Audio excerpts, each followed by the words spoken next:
निगमबोध घाट पर कब आपने सुना कि किसी पूर्व प्रधानमंत्री की अंत्येष्टि हुई है? हम कम बोले क्योंकि ऐसा मौका नहीं था। इंतजार हम भी कर रहे थे कि देखिए सवाल तो पूछेंगे हम। निगमबोध घाट पर आप एक पूर्व प्रधानमंत्री की अंत्येष्टि कर रहे हैं।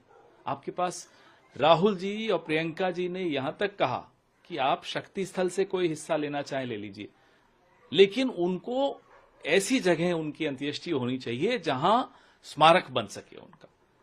नहीं माने ही नहीं। उसके बाद जो बदइंतजामी थी वो आप सबने देखी।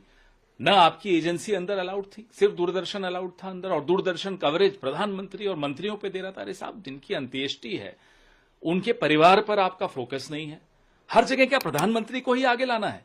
किसी और की अंत्येष्टि हो, कांग्रेस पार्टी के नहीं, वो पूरे देश के एक सपूत की अंत्येष्टि हो रही है, प्रधानमंत्री पर फोकस किए जा रहा है दूरदर्शन।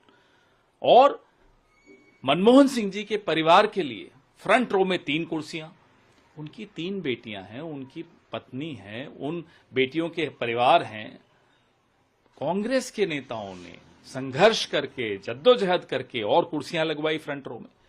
जो उनके ग्रैंड चिल्ड्रन थे, दोहित्रे थे, जिनको भाग लेना था अंत्येष्टि की पूरी क्रिया में, उनको ढूंढना पड़ रहा है क्योंकि इतनी बदइंतजामी।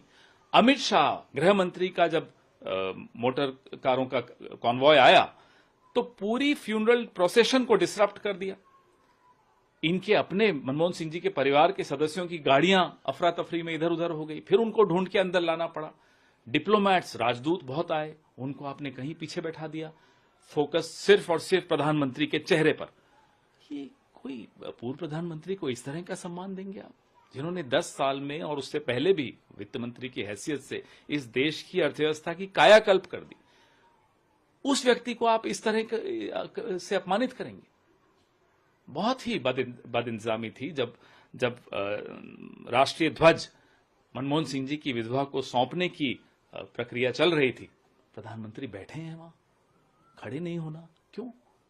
ये मैं तो अभी कई उदाहरण आपको दे रहा हूं, लेकिन इससे कहीं ज्यादा और आपको लोग उदाहरण बताएंगे कि किस तरह की बदइंतजामी थी। सर, लेकिन सरकार ने, पूरा डिफेंस मिनिस्ट्री ने बाकायदा इसके लिए इन्विटेशन तक दिए थे। वो तो प्रोटोकॉल है साहब, वो कोई एहसान तो चढ़ाया नहीं उन्होंने, प्रोटोकॉल है। कोई भी पूर्व प्रधानमंत्री की मृत्यु होगी तो ये सब करना ही होता है हर सरकार को, इसमें क्या एहसान चढ़ा दिया? लेकिन बात यह है, अब आपने हरदीप पुरी जी के लिए कहा कि अस्थि विसर्जन के वक्त परिवार के अलावा हम लोग कांग्रेस के नेता, देखिए फैमिली नीड्स स्पेस, वो भी ग्रीफ कर रहे हैं, वो भी मोर्निंग में है, उसमें भी हम जाकर आगे आगे बढ़ के राजनीति करें, अच्छा नहीं होता। फैमिली को अगर स्पेस दिया तो इसमें पुरी साहब को दिक्कत है। ये होती है ओछी राजनीति, ये होती है सस्ती राजनीति जो नड्डा और पुरी कर रहे हैं। सर, ये भी एक बात है, मेमोरियल की भी बात आई तो कह रहे हैं मेमोरियल तो बनाना ही था हमको, उसको लेकर हमारा दबाव जब आया तब जाकर इन्होंने रात को वो नोटिफिकेशन निकाला कि हम करेंगे। उससे पहले कोई कुछ नहीं था। यहां तक बात हुई कि साहब आप शक्ति स्थल से कुछ ले लीजिए जमीन, लेकिन इनको स्मारक वहीं होना चाहिए और अंत्येष्टि वहीं होनी चाहिए जहां स्मारक बनेगा। नहीं माने, क्यों नहीं माने? पूछिए इनसे।